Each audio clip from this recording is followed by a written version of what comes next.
Hello, everyone.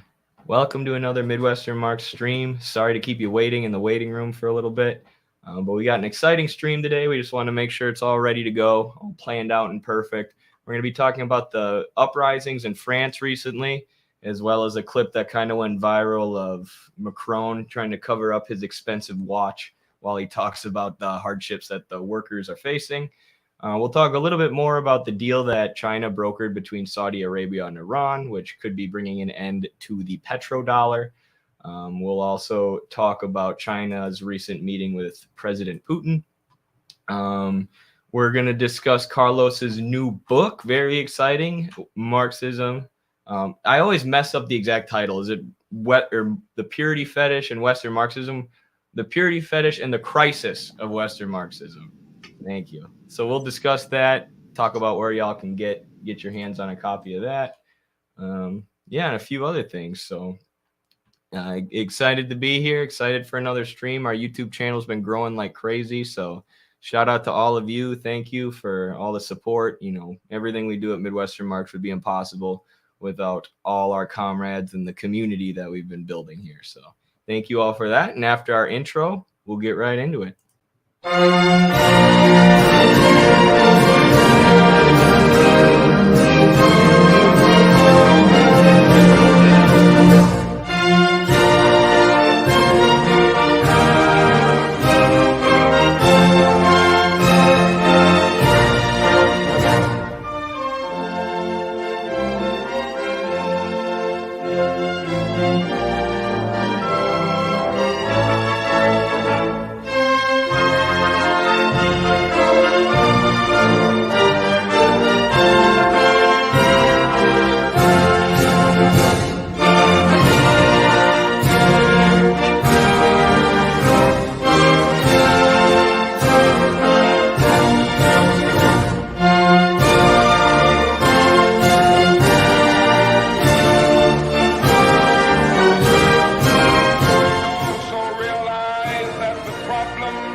All right.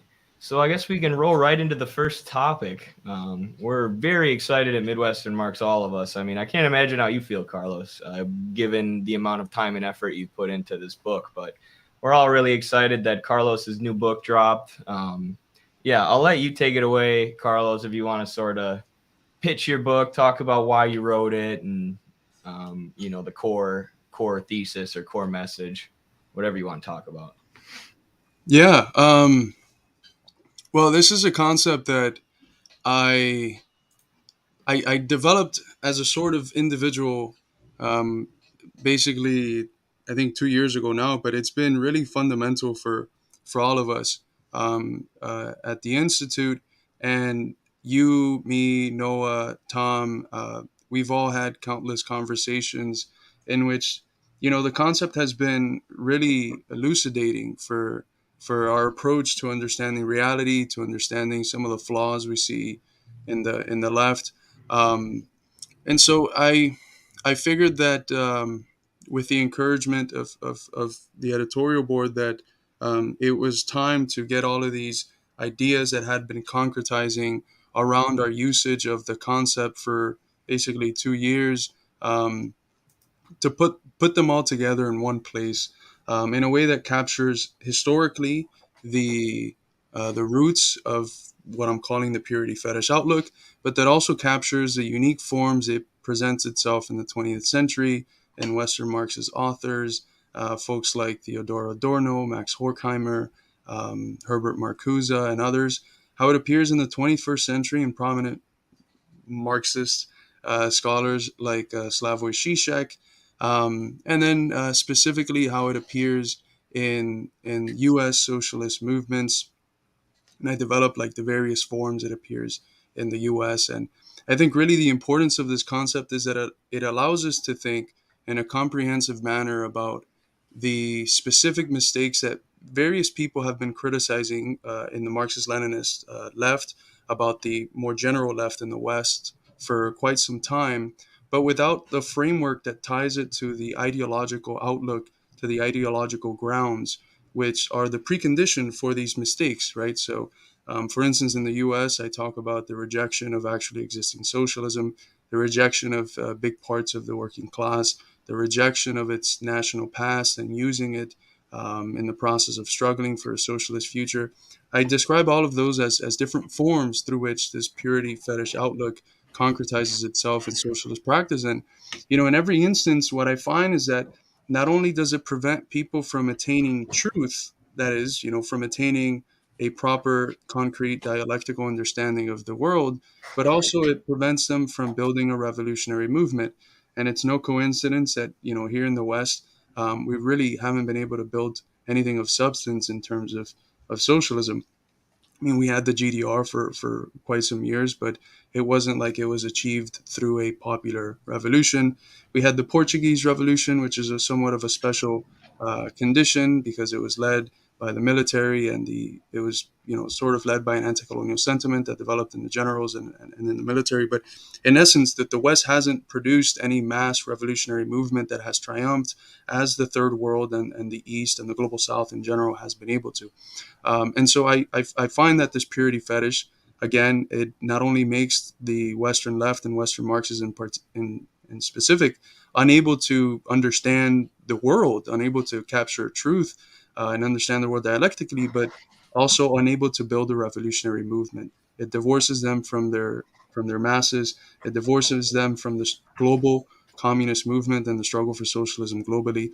And consistently, it aligns them with imperialism.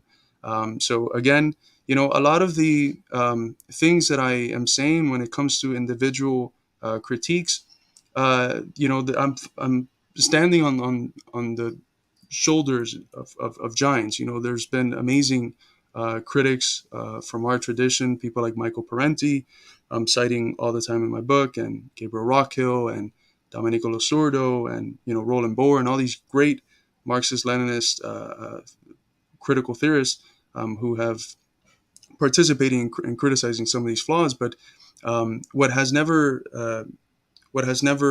developed out of that is really this comprehensive concept that ties it all together and that ties it all to the ideological grounds, and that also explains how that ideological ground is rooted in this very long tradition of how Western philosophy understands the question of truth, how it understands the question of universals, and also in certain material conditions which proliferate this sort of compatible left, as the CIA agent Thomas Braden called it, which proliferates what Gabriel Rockhill calls radical recuperators, and that it's a class position primarily within the professional managerial class, or what in old Marxist-Leninist terms we would call the petty bourgeoisie, which isn't necessarily just small shopkeepers, but it relates to a whole way of doing politics that it aligns itself consistently with the bourgeoisie while having the sort of veneer of radicalism on top of it. So I bring it all together, and then I think one of the longest chapters might be the China chapter, where I think that there's a heightened importance to the purity fetish in the case of China, because we have generals telling us that we might be at war within the next 2 years with China, and that's extremely scary. As the situation that we have right now with the proxy war against Russia is very scary, because we're literally being tiptoed into a nuclear Armageddon.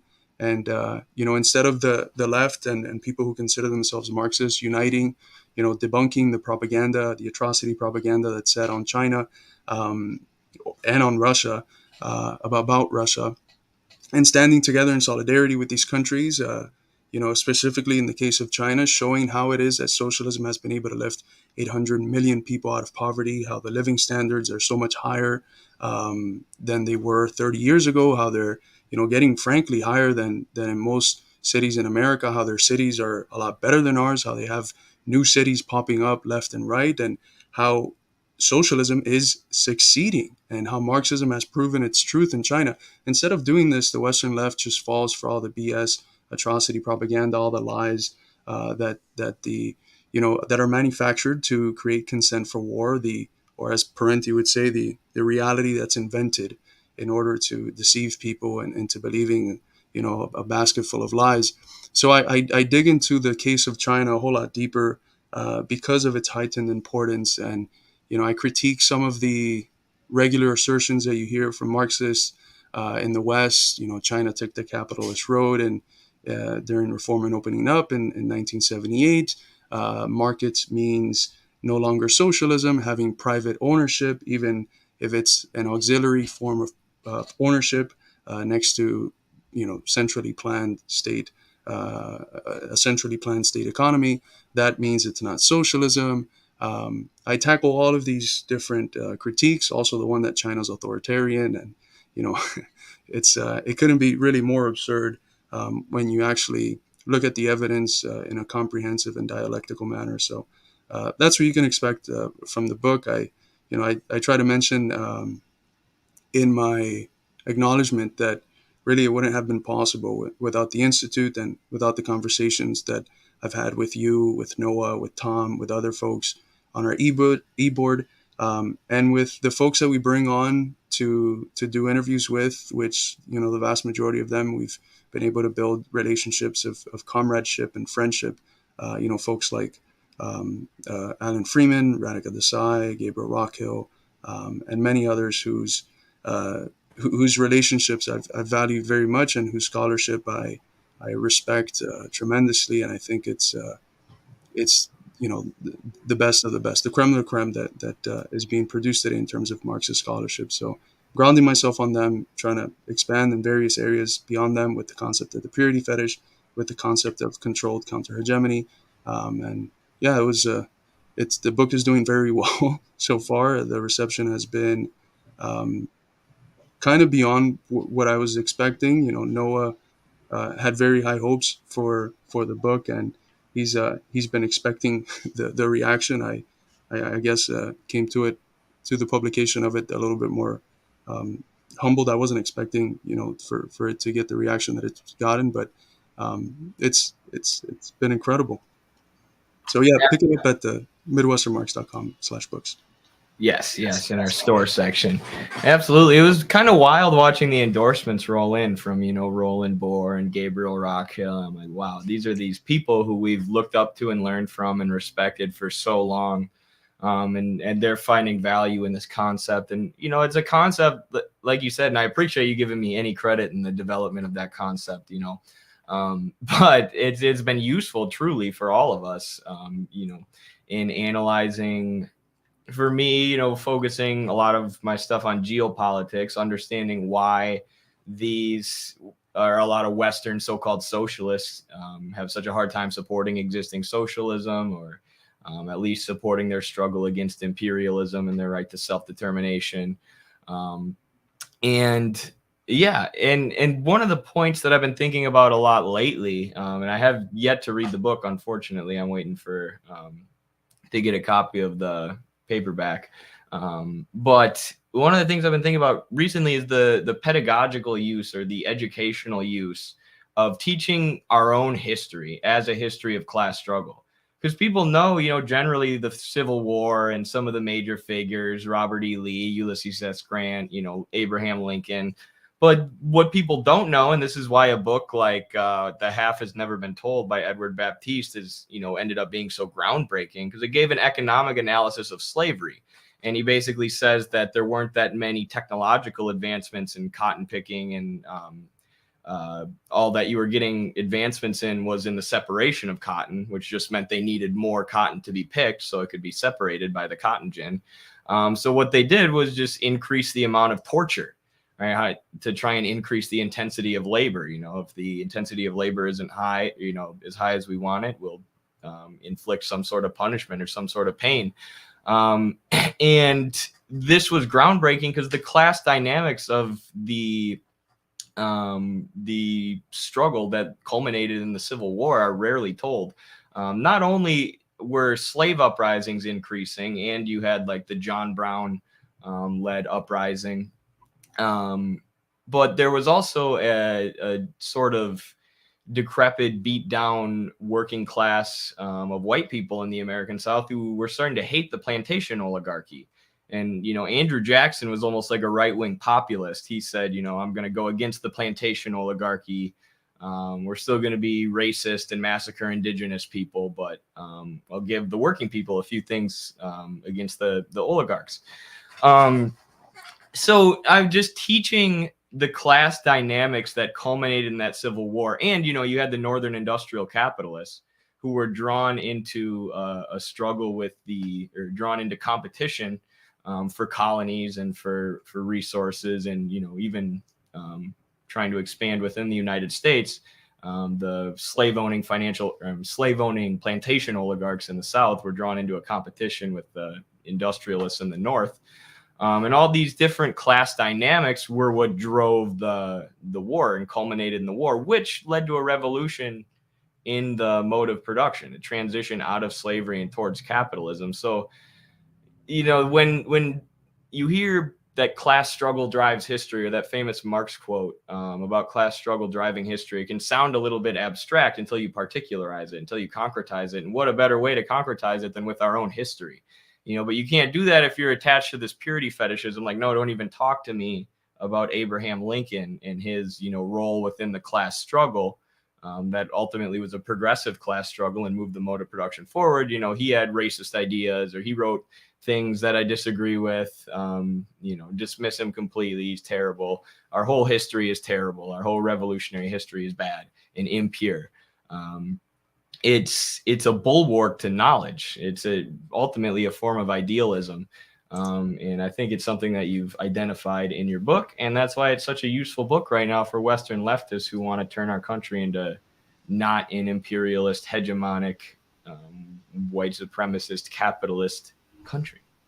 Right. And in the case of how American communists relate themselves to this history, I think it's the example that best shows the fact that we're dealing with an outlook, not just with individual mistakes, and that even the people who proclaim themselves to be within the tradition of Marxism-Leninism, within the tradition that has built socialism and the third world, even these people who are supportive of the socialist experiments which have taken root around the world, they fall for this in this area. They fall for this form of national nihilism, as Georgy Dimitrov, calls it, which is because the past of America is impure. I'm going to reject it wholesale, and if I recuperate any of the positive elements, and these people are very fond, obviously, of Black Panthers. Usually, they're fond of different figures that are very much in the progressive tradition and the best parts of America, but they consider those figures to be like outside of America. They don't consider that to be part of American history. So they separate, like the movement for Black liberation from America itself. And that's a very big mistake, because that movement is an imminent development of the contradictions, the objective contradictions of the American project, of the development of capitalism in the U.S. But by rejecting the whole, they express the similar forms of thinking, the similar worldview that say the Social Democrats express when they speak about China, and they reject China, or they reject the Soviet Union, which is that they take a part of something, of a process, and they make it out to be the whole, and they reject the contradictions that exist within that thing. They reject the fact that social totality exists in a constant dynamic process of development, with all of its parts in a constant interconnection to one another, with things transforming and taking qualitative leaps in various areas. And they reject, in essence, a dialectical understanding of these things. And many people who are very good in some areas, you see them in this area, and they're expressing the same mistakes that sometimes they criticize very well in these other areas. And that's the importance, I think, of talking about it as a worldview. And you brought up, the American Civil War, which I think it's fair to consider America's second Revolutionary War. That's that's one of the ways that Du Bois talked about it. But one of the saddest things is the forgetting of Du Bois, and this is something that I bring up in the section where I'm describing how the U.S. Left, the U.S. communists relate to their history, which is that one of the most impressive usage, or one of the most impressive depictions of how the bourgeoisie, its historians, and its ideologues in general could make a people forget its history is the fact that today the U.S. left doesn't celebrate the Reconstruction South as the first dictatorship of labor to take root in the modern era. You have, after the end of the Civil War, and sometimes while the war was still being fought, in the U.S. South, in the former slave states, you have a dictatorship of labor, a dictatorship of the proletariat. That's how W.E.B. Du Bois, the person who has done the most important scholarship on Reconstruction, describes it. And at that time, he very much understood what a dictatorship of labor was. He had been to Russia, and he had, said in various places that, if this is Bolshevism, I consider myself a Bolshevik.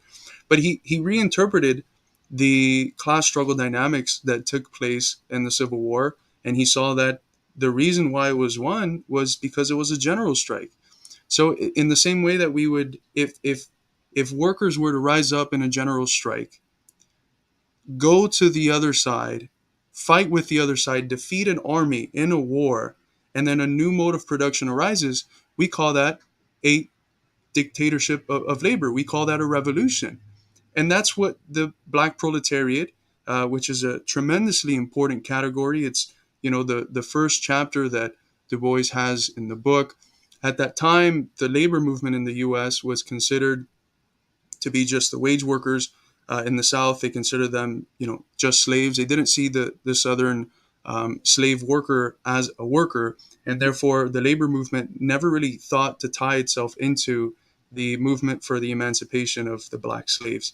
And that was, Du Bois explains, one of the biggest mistakes, because had they united, they would have become an irresistible force. What occurred in various small places of the U.S. South could have taken root in the whole country. But you have a case where the war starts and slaves start fleeing north. And when they do that and they realize that, oh, wow, the people that are getting there are emancipated, they're not like getting sent back. What happens is that, hundreds of thousands and then millions of them flee the South, removing the South of its productive base. That's where its labor was coming from, and giving the North spies, people who knew the land in the South, soldiers and workers. And that's why the war was won, right? It's funny. I remember being in like high school history class or something, or undergrad history class, and it's always a story where, the South starts winning, and then out of nowhere, the resources run low, and then the South starts losing, the North starts winning. It's like, yeah, I wonder why. It was because there was a fucking general strike, and the black proletariat went north and saved the war. But in the process of doing so, it wins emancipation. It develops the Freedmen's Bureau, and the Freedmen's Bureau was the institution which in the South guaranteed that the interests of the black proletariat, and also in many places the white Southern, the poor Southern white, was also the most important one in terms of consideration. And this was defended militarily by the federal government. There's no other way to refer to that than as a dictatorship of labor.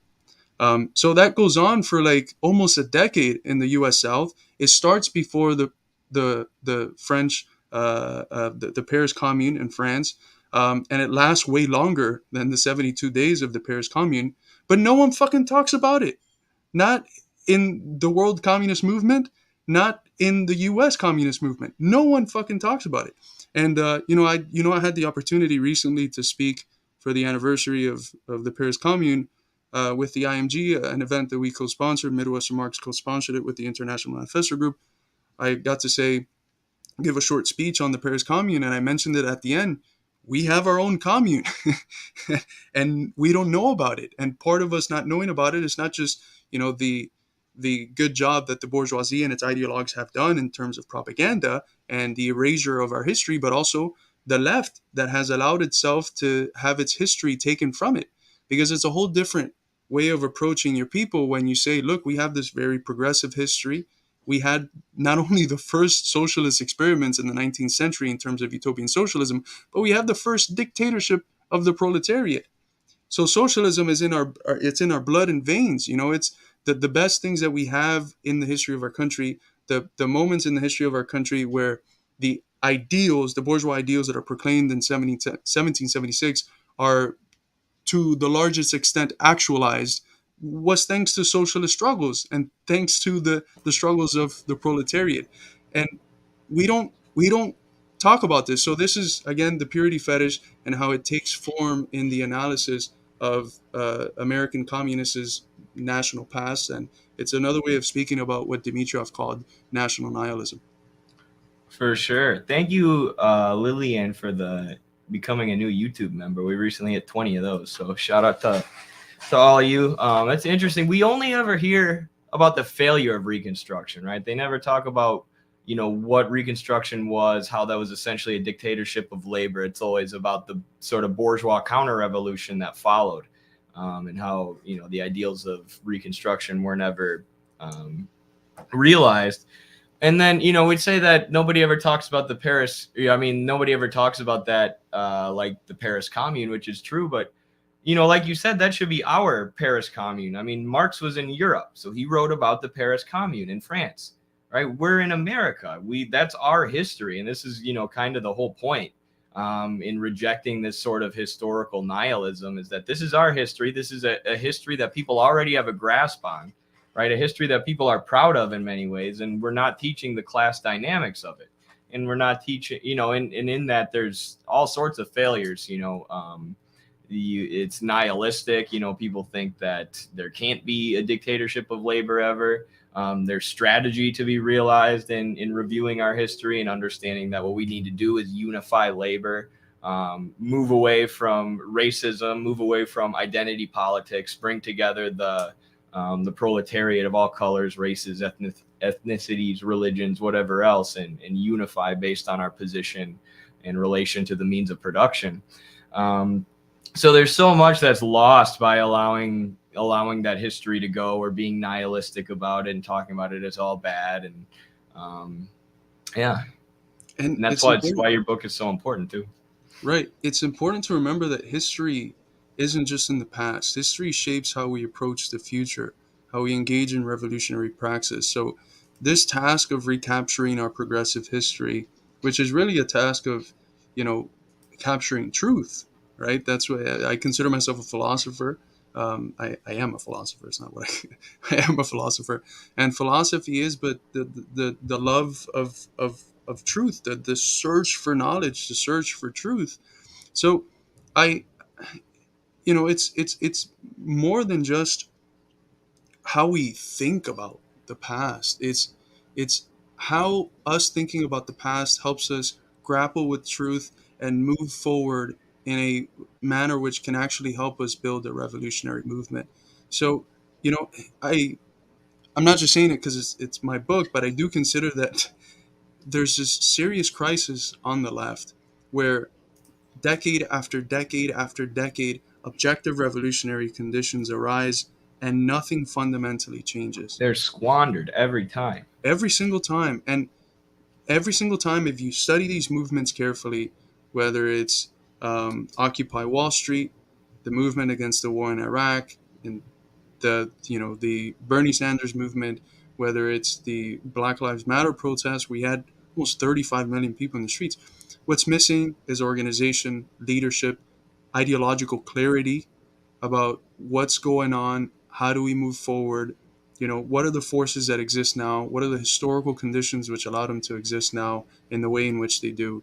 And I think that this book can help us in overcoming the ideological flaws that stand as fetters, as obstacles for this revolutionary movement, and which have led us continuously to fail while we have the best tools to succeed.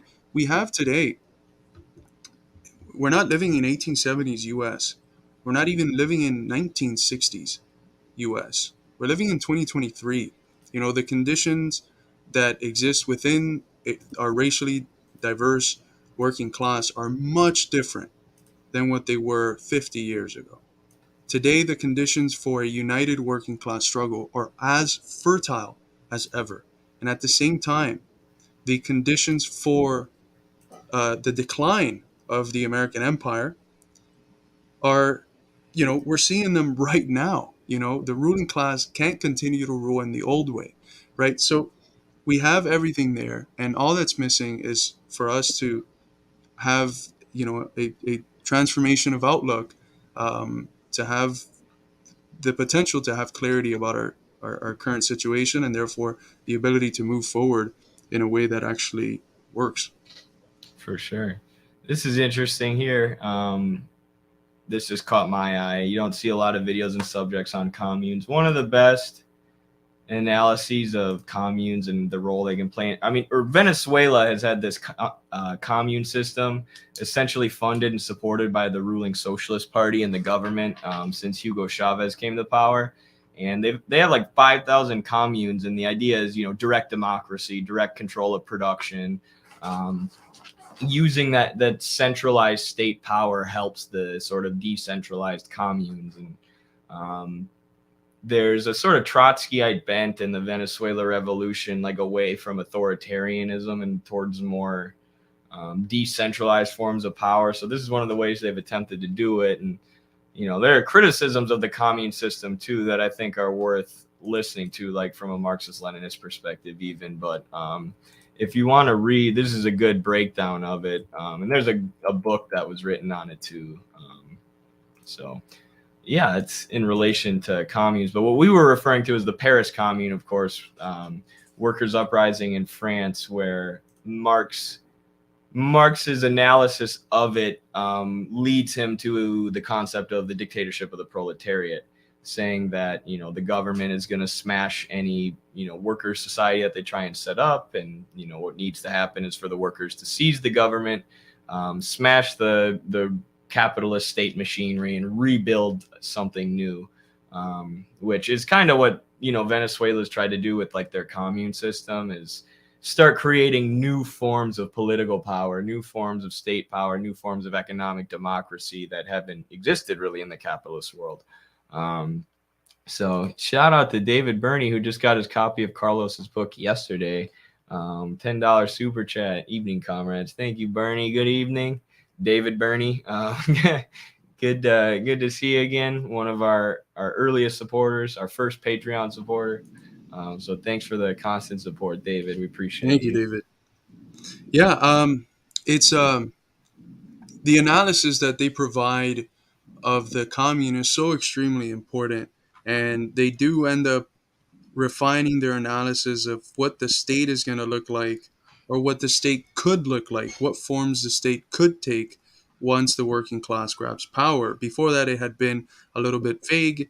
The comments in the manifesto are, well, the working class is going to organize itself as the ruling class, and the idea of the state was that, you can just take over the state and you're good to go, right? But that changes because they come to realize that the institutions of the state itself, the state structures, are designed to subordinate labor to capital. So it's not just conquering the state, but it's radically transforming it, proletarianizing the state, creating a dictatorship of the proletariat. And I think there's quite a few countries moving towards there, creating working class institutions, putting those in the place of previous bourgeois institutions.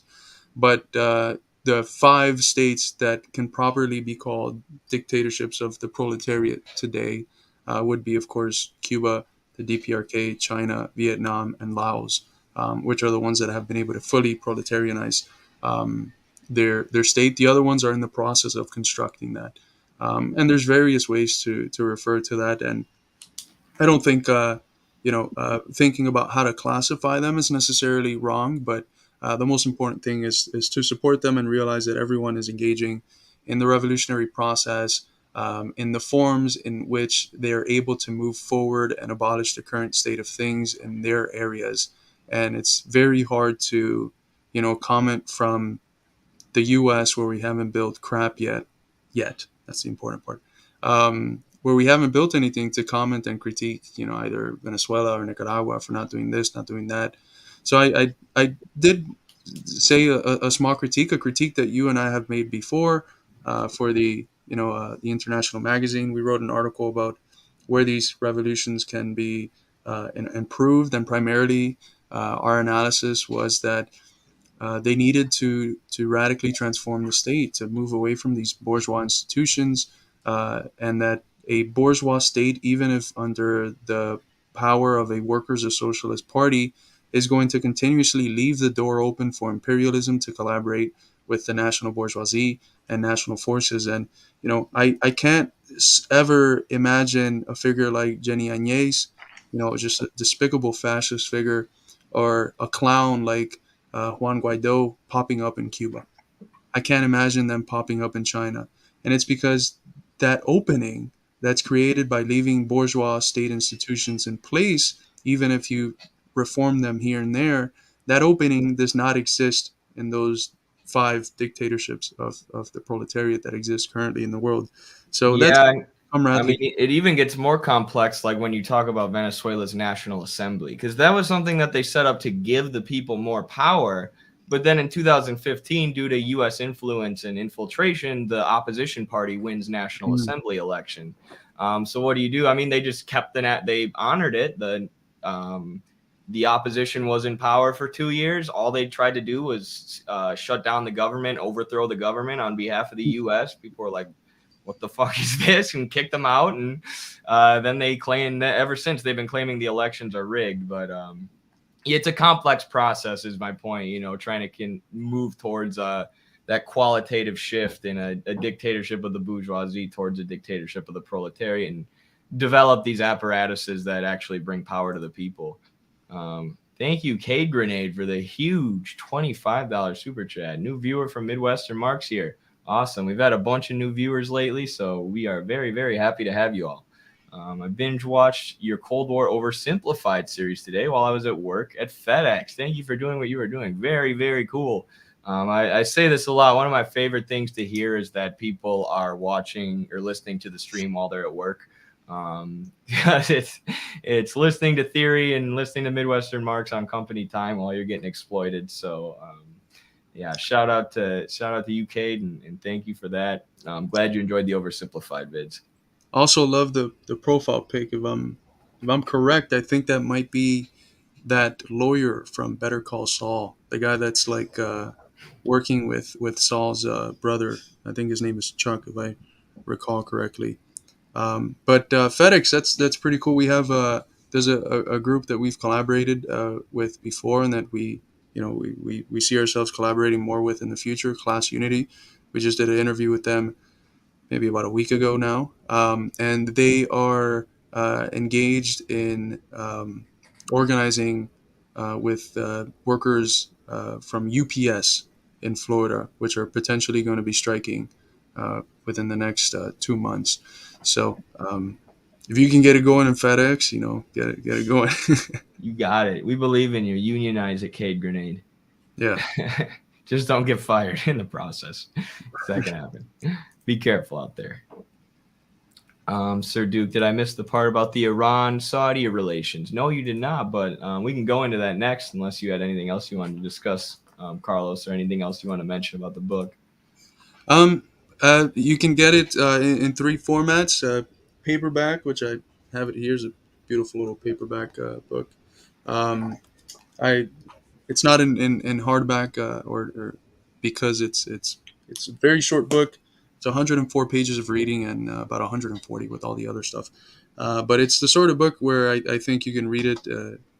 If you read like me, you can read it in a day quite easily, or if not, in a couple of days.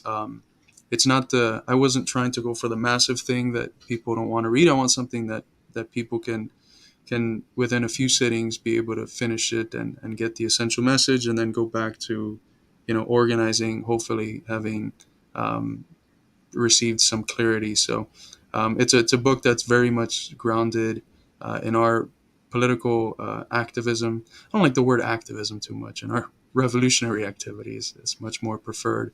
But you can get it in paperback. You can also get it in ebook PDF form, and you can get it through Kindle as well. So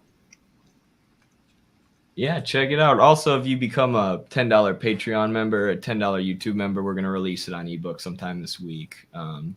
We just didn't want anyone to leak it on us in the first few days of the book being out, but that'll come out eventually for y'all. So yeah, shout out to the YouTube members and Patreon supporters as always on patreon.com/MidwesternMarks. You also get the Journal of American Socialist Studies from that. So all sorts of cool stuff.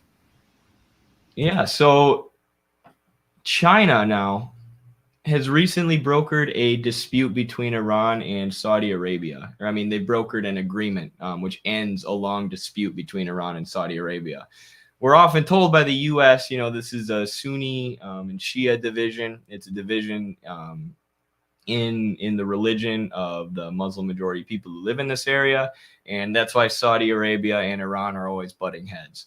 Of course, it has a lot more to do with economic differences in geopolitical interests, the fact that Iran has largely been moving to ally with China, Venezuela, Russia, this sort of axis of anti-imperialism, versus Saudi Arabia forever has gotten or been closely allied with the U.S. and had close economic ties with the U.S., including the U.S. heavily funding and providing the arms for the Saudi genocide in Yemen that's been taking place over the past few years.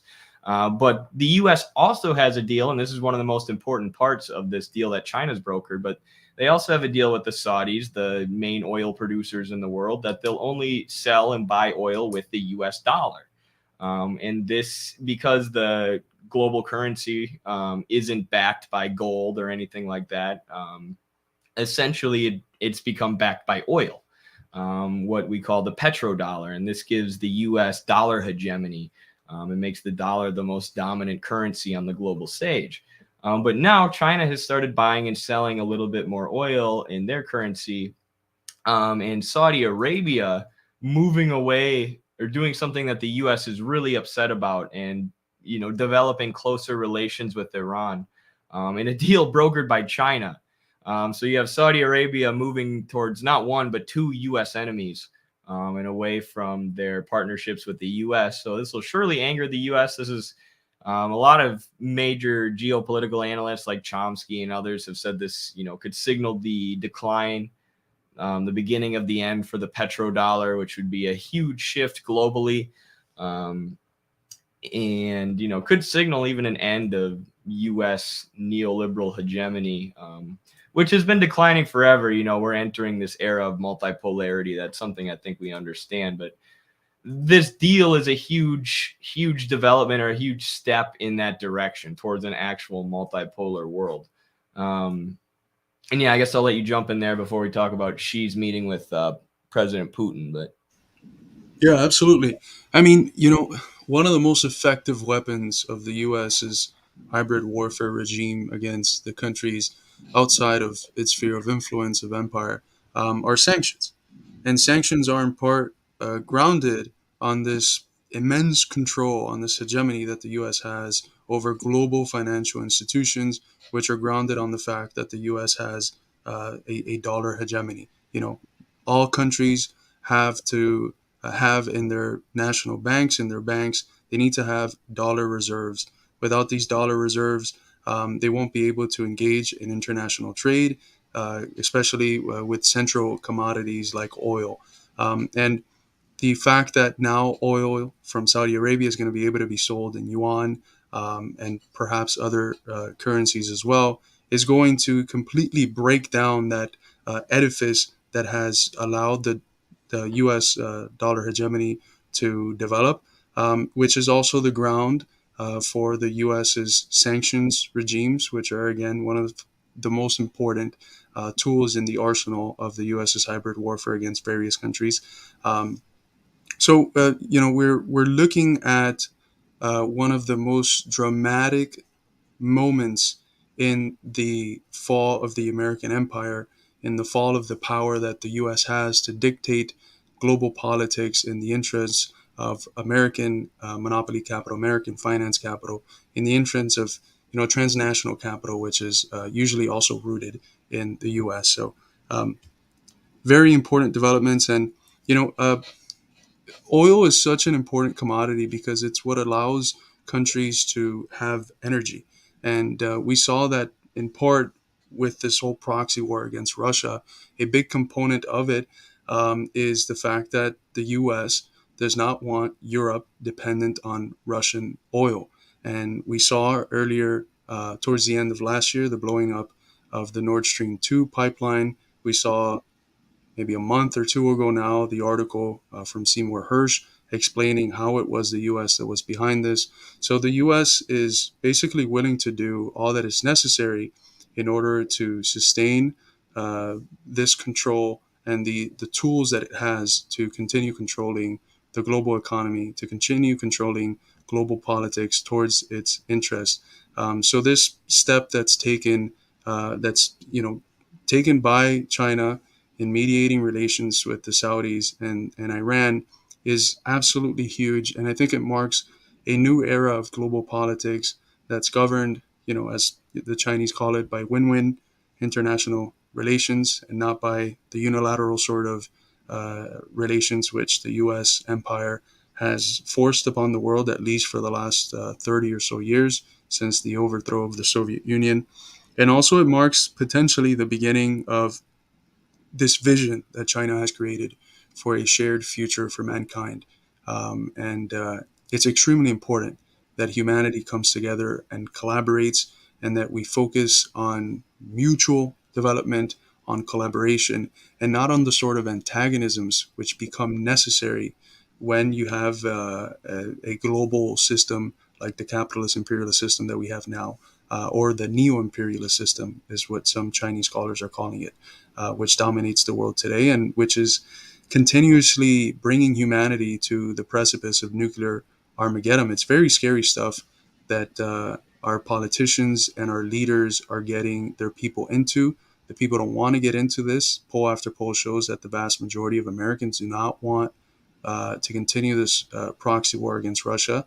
They don't want war against China. They don't want war, period. They have a million and one needs at home. Why the hell would they want the government spending money and sending their sons and their daughters to go fight abroad for no reason? At least none that concerns their everyday life. So it's a policy that is not just it's contra humanity. It's a fight that we're engaged in that's between humanity, and I mean that in a very serious sense. The clock, the doomsday clock, has just continuously been the closest it's been to midnight in a very, very long time, and that's extremely scary. So it's a fight against humanity. It's a fight for humanity and against this small group of people that, in order to preserve their global hegemony, they're willing to destroy everything, destroy life in general. Absolutely. And I mean, that's why China's foreign policy is so important, right? And why so many journalists and geopolitical analysts and people who aren't even Marxists or Marxist-Leninists, people like Scott Ritter, are essentially moving towards a Marxist-Leninist position, supporting China and Russia, because China's got this global outlook that is hopeful for humanity. And that's why I always try and stress this idea of mutual cooperation and mutual development that Xi Jinping talks about so much in The Governance of China. Because I read that book after getting out of undergrad with a politics degree, and like that was such a groundbreaking idea for me, to think about a country with a trade policy based on complete non-interventionism and mutual development. We build you up, you build us up. And if you think about it, the U.S. did the same thing with West Europe with the Marshall Plan at the end of World War II, because they wanted to have, a bulwark against communism, and they wanted to have economic allies to trade with, and the industry had been destroyed by the war, so they gave these super low interest loans, very similar to China's Belt and Road loans that they're giving to all these countries in the global South and the Middle East and all over the world, helping them to develop. And they're developing themselves and developing the other victims of U.S. imperialism in such a non-interventionist way, through this, as we said, trade policy of mutual cooperation. The U.S. can't do anything but implode about it. The U.S. essentially can't do anything but throw a tantrum and go, China's trading, or China's debt trapping. Like, oh, really? You're concerned about debt trapping now? The IMF and World Bank, where were you, during the structural adjustment loans? Like, the hypocrisy is just unreal. But even if we look at the next story that we were going to cover about Xi Jinping meeting with Putin, all they're doing is making economic agreements, right? All they're doing is saying we're going to move towards peace and stability and trade with each other and not go to war.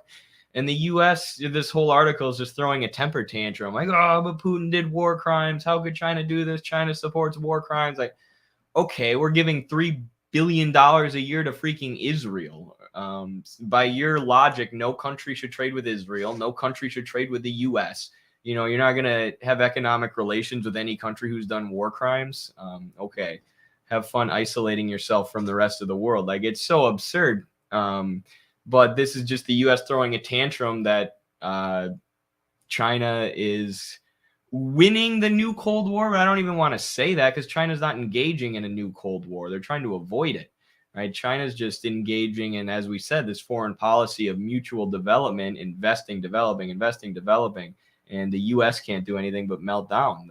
The finance capitalists on Wall Street and the big banks in the West and in London can't do anything but freak out and publish more garbage on corporate media about China and stuff. But the more educational stuff like this we do, the more our streams like this grow, and it has been growing very quickly, the more people see through that crap, and the less people buy into this corporate media, the more they see that it's fake news, but they actually see the truth. There's an article I'm sending you now in the private chat from Michael Hudson, and I think it's important to sort of talk about the economic base of this battle, because he describes it as a battle between finance capital and industrial capital. And finance capital is the most parasitic form of capital, because it gets its profits from interest, from loans, from dividends, and it doesn't actually produce anything. It doesn't produce any social good. It's really just parasitism to the fullest extent. And you have Hudson describes in this article that the new Cold War, whereas the first one was very clearly a Cold War between capitalism and socialism, right, the two camps. The new Cold War can be described more accurately as one between finance capital, a very decrepit finance capital, which was the lifeline that capitalism in the West, specifically Euro-American capitalism, American and Anglo and British capitalism, which have been the ones most seriously taking the neoliberal route. The others have as well, but not to the same extent. In the 70s, the lifeline for their capitalist order was basically financialization. So these have been very financialized countries, and the capital that predominates here is finance capital. And it's, again, the most predatory form of capital. Now, in other countries, you have countries like Russia, where the most primary capital that exists there is industrial capital. And the same is true with China and with these other countries, some which are socialist, some which are not socialist, countries like Iran. The capital that they are developing is productive capital. It's capital that you can in a way tie it to what you see when you go to these countries and you see them developing new cities, you see them developing new infrastructure, developing new trains and all these different things. You don't see that in the West, because the capital that we have, the measurements of the GDP and our growth, it's all basically fake when you relate it to, it's fictitious when you relate it to actual material conditions, to tangible improvements in the infrastructure of a country or something. So he sees this as this battle between finance capital and industrial capital, and in many places, like in China, for instance, the development of industrial capital is being used to the service of a post-capitalist order, in the service of socialism. So it's not that socialism is not involved, but I think that's a perhaps more accurate way to describe it, because you have countries like Iran, you have countries like Russia and other countries which are not socialist, but are within the other side of the new Cold War. They're and and all the countries who are part of the Belt and Road Initiative, these African right, countries, because it's not China doing what the Soviet Union did. We discussed this on the last stream. right, It's not them saying we're going to fund your communist, socialist, revolutionary parties, your revolutionary working class movements. It's them saying we're going to finance industrialization. We're going to finance the development of industry, which will, create an actual proletariat, an actual working class, and set up the conditions for revolution. But they don't have to explicitly say that. They're just trading and helping countries develop, quote unquote, naturally, who have been prevented from developing their productive forces by the forces of imperialism forever. And I mean, this is a good transition. I don't know if you had anything else to say about this, but it's a good transition into the story about France, too, because forever France has been known as a country dominated by finance. This is something that Marx talks about. Says that France is a lot of banks and usurers, and what they're reliant on or where their industrial capital is in the colonies. This is something that increases greatly under in Lenin's time, which Lenin talks about in Imperialism, with the as capitalism globally transitions to its finance capitalist monopoly stage at the turn of the 19th 20th century. But France, especially, really becomes this hegemon of finance capital, where the only thing produced in the country is in the colonies.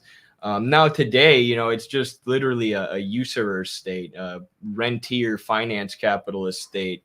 And I mean, the U.S. isn't too far off.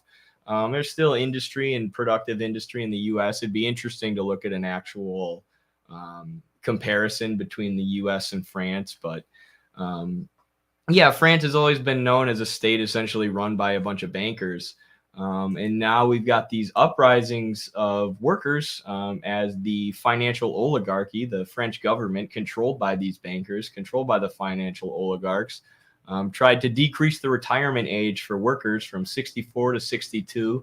Was there anything else that went into that I'm missing, Carlos? I'll pull up the article here. But I'm it gonna will. mute myself. Yes, it's so the media, the way that the media has covered it, especially in the West, has been that people are just throwing themselves into the street because now they have to work like 2 more years before they retire. There was a real nasty segment on Fox News. I forget what that a-hole's name is, but he was basically using it as, these people are lazy. It's just 2 years, and it's young people who are protesting. It's not even like the people that are going to be immediately affected. It was a very ignorant segment, but it's important to know that it's not just the fact that the retirement age is being moved from 62 to 64. That's very much important, but it's also that they're making 43 years of service mandatory in order to get full pensions and benefits. And the way that this law was passed was also one of the reasons why people are hitting the streets. It was invoked through provision Article 49.3 of the Constitution uh, to bypass voting in the National Assembly. And the law passed through the law amending financing of Social Security for 2023. Um, so they basically bypassed the National Assembly, and then of there was a vote, and it ended up passing the vote of no confidence by like 9 votes or something. So it's not just the increase, it's also the way that the increase was done in a very undemocratic manner, even for the very shallow standards of what democracy means in the West. And some of the leading figures in these protests have been the General Confederation of Labor, this massive labor union federation in France. You had areas where they literally just removed the power of the wealthier parts of France. They just took the power out. In other areas, they kept on working, specifically areas with school, and poorer areas they kept the power on. You had garbage workers just stopped working, so like the streets were filled with like garbage. they're very serious protests which have drawn 3.5 million people to the streets in more than 250 locations across France. And it's important to recognize that this didn't come out of nowhere. That this is, you know, a basically the straw that broke the camel's back. There was a whole lot of things like this that preceded it. And again, it's tied to the system that has entered over the last 5 decades its neoliberal stage, which means privatization, austerity, deregulation, and just the worst of the worst for working people. The wringing out of their lives, of their work, of their wages as much as possible, and people are tired. And you listen to the slogans that are coming out of the protests. This is an incredibly socially conscious people that we're dealing with. They're talking about workers unite, workers and students unite, workers of the world unite. Unless the translations that they're putting in the videos are wrong, but it's an incredibly class conscious movement, I think, which is something that the way I see it from an outsider. Hopefully, pretty soon we'll have a comrade from France to talk to us about how they see it, being communist over there in France. But the way that I see it as an outsider, I think it's a movement that's much more class conscious, much more working class based than the yellow vest of what 3 years now, 3 4 years ago now. So I think it's very exciting news, and if you align yourself, of course, with the struggle for socialism and the interests of the working class. If you align yourself with the existing order, then it's chaos, and you have to try to see how can you continue the sort of policies that Macron was planning on or is instituting, while trying to prevent those sorts of social uprisings. Yeah, the only thing I disagree with is I think the historical roots go back even further than 50 years. Yeah, Like we were said, the more I read Lenin and rereading imperialism now and focusing on the development of the specific countries, like the historical roots of what's happening today, go all the way back, in every country to you can trace things to as far back as you want to go, essentially. And the French have always been a revolutionary people. They've always been a people who aren't afraid to engage in class struggle.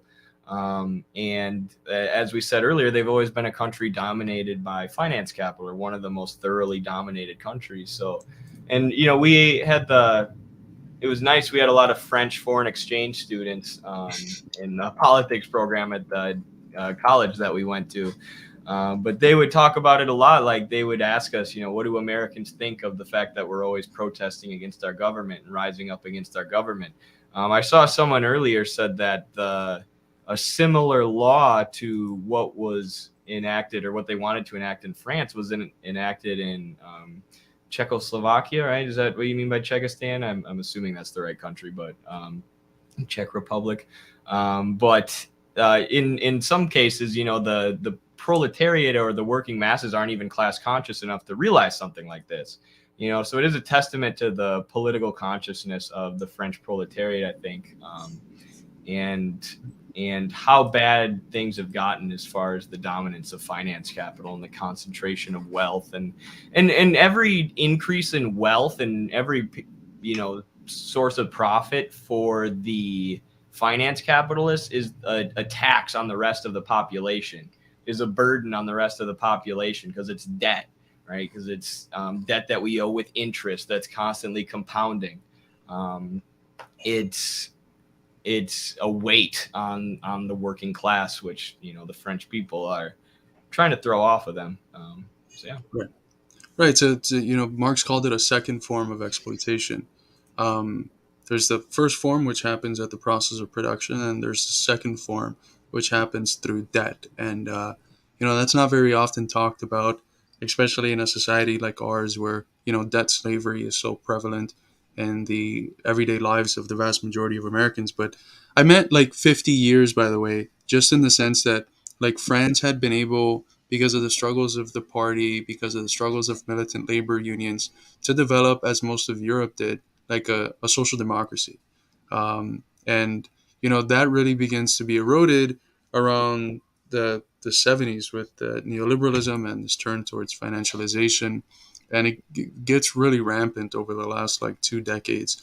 So it is, it's of course rooted in these longer tendencies of the capitalist mode of production, but um, most immediately, I'd say it's rooted in this last partial qualitative change into a new phase of capitalism, which could be marked, internationally as neo-imperialism, or as neoliberal capitalism. Sounds good. There was also All right, guys. something interesting that happened. President Macron showed up on some. Chris Hayes tweeted this actually. Macron showed up on some news show and he was wearing an expensive watch, a Bell and Ross V192 blue steel. I don't know. I'm not a watch guy, but apparently it sells for over 2,000 pounds or 2,000 European currency, whatever the heck that is. We gotta do like a crash course on currencies with you, We because do. every time someone donates in a non-dollar currency.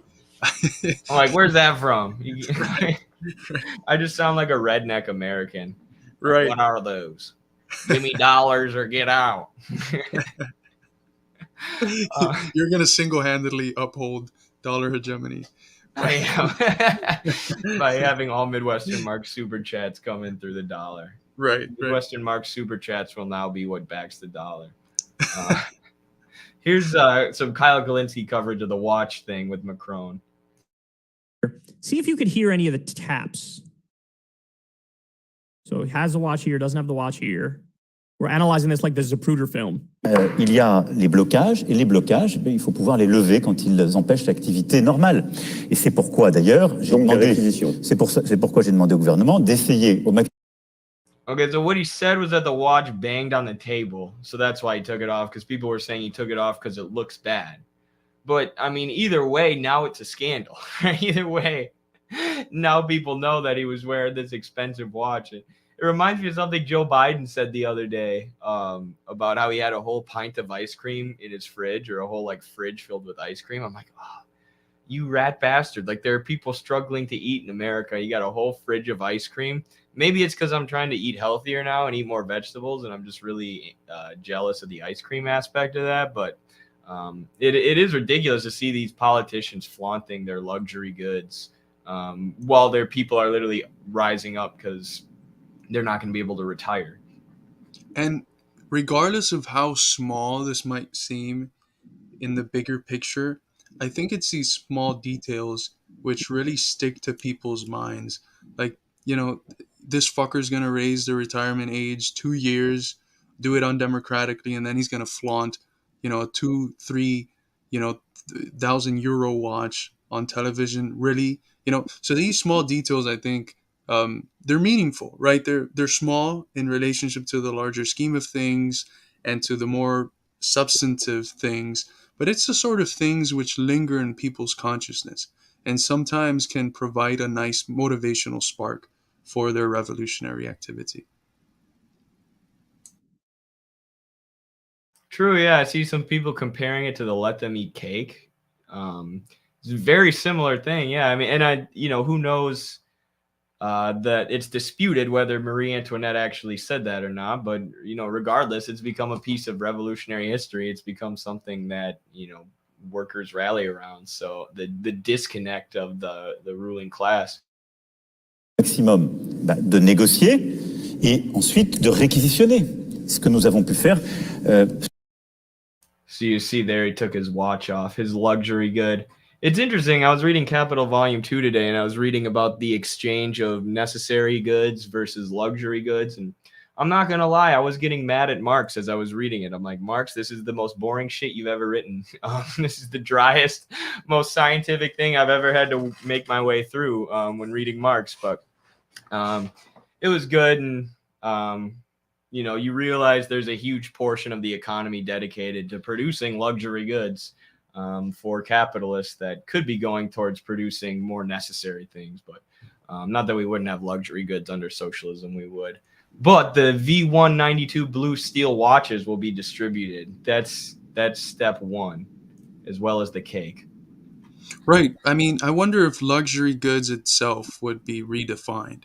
Because what's luxury today is tied to exclusivity and to it being had by a very small group of people. It's very much tied to class and which class can afford those luxury goods, right? So I wonder if under socialism, like if everyone has Jordans or can have Jordans, if it stops being a luxury good. But that sort of comparison between um, regular goods and luxury goods is quite interesting, because at the beginning of the 20th century, you have a American socialist thinker here, an economist and sociologist, Thorstein Veblen, um, who has his wonderful analysis of the role of conspicuous consumption and conspicuous leisure.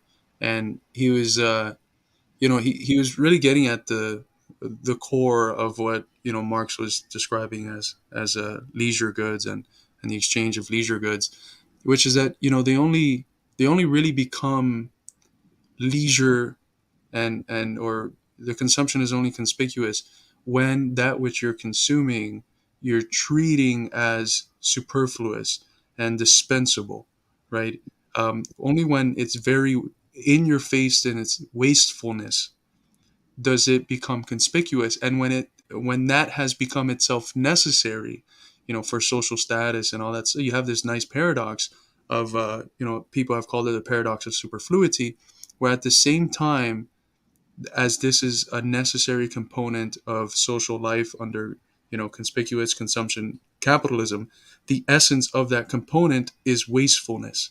So the necessary is at the same time the thing which is the most dispensable, the most superfluous.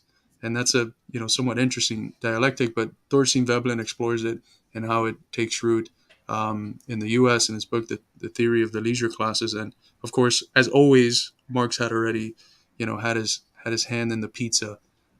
That's an expression I just made up. I love pizza, but he already took a slice. 40, 50 years before that. As usual. I want to highlight this comment here. No matter what kind of watch Macron is wearing, his time is up.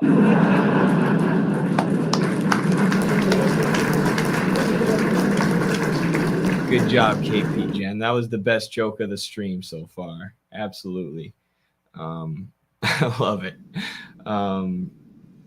Yeah, that was an interesting little analysis there. So what you're saying is that you support, what was that thing that Euro communists were talking about and Ash Sarkar was talking about a while ago? Fully automated luxury communism? Wasn't that what they were calling it? They keep adding shit like luxury gay space communism. It just sounds like fucking hunting down straight people, and I don't know. But yeah, the people love referencing this quote from Engels that's from Anti-Düring, and it gets repeated in Socialism, Utopian, and Scientific, where he's like, socialism is going to destroy the fetters that are created by capitalist relations of production on the forces of production, and it's going to unleash the forces of production and make production more efficient. And they love quoting that, but they hate the next sentence, which is, this doesn't mean that socialism is going to increase this productive capacity along the same lines as the sort of wastefulness of leisure consumption, which takes place in specifically in the upper strata of capitalist society, right? And the rich. So it's socialism is not just not living like socialism is not living like Kylie Jenner. It's not Confessions of a Shopaholic, but just everyone can do it. That's not socialism, right? That's not what we mean by unleashing. And consumerism is, a way that they maintain capitalism. Like you have more access to luxury goods in the U.S. Why would you rise up? You're like that's Dave Rubin's whole argument. We covered that on the show last stream. That's his whole thing. Is he says he pulls out a cell phone. I swear to God, Joe Rogan even debunked him on this. He pulls out a cell phone and goes, "You cannot be oppressed if you have a cell phone in your pocket. If you have a luxury good." Even though that was produced by child laborers in Africa mining cobalt for multinational corporations, no exploitation went into this cell phone. This just means that capitalism works and you have to accept it. It's like it's an argument that a second grader would come up with if they were paid to support capitalism, which is basically what Dave Rubin is.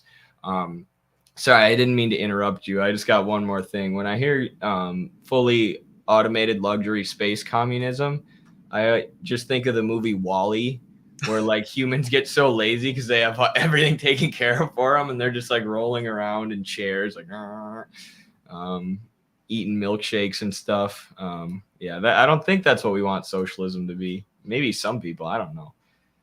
Well, there was this very it's perhaps the most bourgeois experience I've had in my life. But I had an aunt with money that invited me and my wife to a quinceañera and a cruise, and they had in this cruise, just to add to the flex, it was the largest cruise I think in history at the time. Damn. I don't know if it still is, but they had a bar that was fully automated.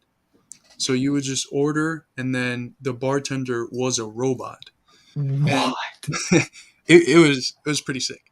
But I was thinking, like, you know, I know quite a few people who are bartenders, and you know, some of them like fucking hated it. They just did it, you know, in order obviously to survive. But quite a few of them enjoyed it. So I wonder, like, in those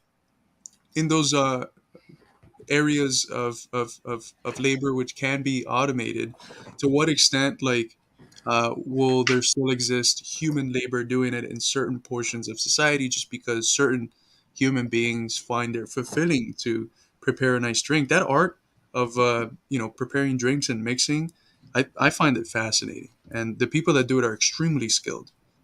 Yeah, my roommate's a bartender, and he talks about it like he likes it, and he doesn't understand. We were at a bar the other day, and it was really crowded, and the bartender was getting grumpy because he had to deal with all these people. He's like, I don't understand. I love it when there's a ton of people. I'm getting tips. I'm being social. You know, the time flies because I'm having fun. It's not. There's some joy in that labor there. It's interesting. I kind of forgot where I was gonna go next. I had something to say, but do you have anything else you want to talk about on stream today? I don't know. I think we made it through all of our planned segments, so That's the first time I think we get it done in I know an hour or under an hour and a half. you did a good job today. Yeah, we're usually windbags. But I mean, I think we had coordinated to do a stream tomorrow in the next couple of days, because I had published an article on Cuba. It was actually published maybe 2 weeks ago on Science for the People magazine, and it was on the effects that the blockade has on Cuba, which, interestingly enough, not only affects Cuba but affects the U.S. One of the things that I mentioned is that, you know, they've made tremendous advancements in cancer research and diabetes research, and the discoveries that they've been able to make are not accessible to Americans. And there's an estimate there, if I recall correctly, I have to reread my paper, but if I recall correctly, there's an estimate of around 10,000 or so to maybe 50,000 Americans which would potentially not die every year had they if they had access to the Cuban treatments.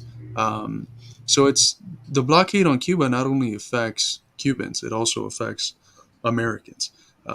Again, because Cuba invests almost all of its revenue into areas which are actually socially useful, into developing medicine, into developing professionals, doctors, and you know, technological innovations and stuff. So there's useful things that could save lives or radically improve people's lives here in the States that people don't have access to because of the blockade. So we hope to talk a little bit more about that in the next stream. Yeah, I'm excited to talk about that tomorrow. And maybe I'll even ask if Matt Connolly wants to come on if he has time. He's a friend of the show, someone who I wrestled with in college, who's now involved in socialist activism. And he's getting his degree in politics, same university Carlos and I attended, or not university, actually, it's a college. They don't have graduate schools or graduate programs that would make them labeled a university. But he is now writing his thesis, which is, you know, the somewhat famous among Midwestern Marks viewers, paper that I wrote about Venezuela that helped us ratio Jordan Belfort, the Wolf of Wall Street, on TikTok. So he's writing basically his senior thesis, same type of thing, and he's doing it about Cuba and the embargo and the specific effects of the embargo on healthcare and other things. And I know he's planning on citing Carlos's paper that we're going to talk about tomorrow on the next stream. So you can look forward to that too. Yeah. Other than that, patreon.com/MidwesternMarks, at the MidwesternMarks.com, the book section, you can get Carlos's book, as well as the Journal of American Socialist Studies. There you go. The Purity Fetish and the Crisis of Western Marxism, the most important Marxist book to come out of the West in the last week to 10 years, at least. So, that's a bold statement. But in the last 32 seconds. That's a great promo. Imagine that would have been one of the endorsements. This is the most important book to come out 2 minutes after it was published. We should have written China asking Xi Jinping for an endorsement. That's what they send back. That would have been awesome. I would have had to just retire after this hour. There's Sorry, nowhere to go. I would have had to just retire after. There's nowhere to go if she endorses your book. True. Well, everyone, thanks for hanging out. Thanks for the constant support, financial and otherwise. Be sure to like and share and comment on the streams, and we'll be back tomorrow for another one. So solidarity.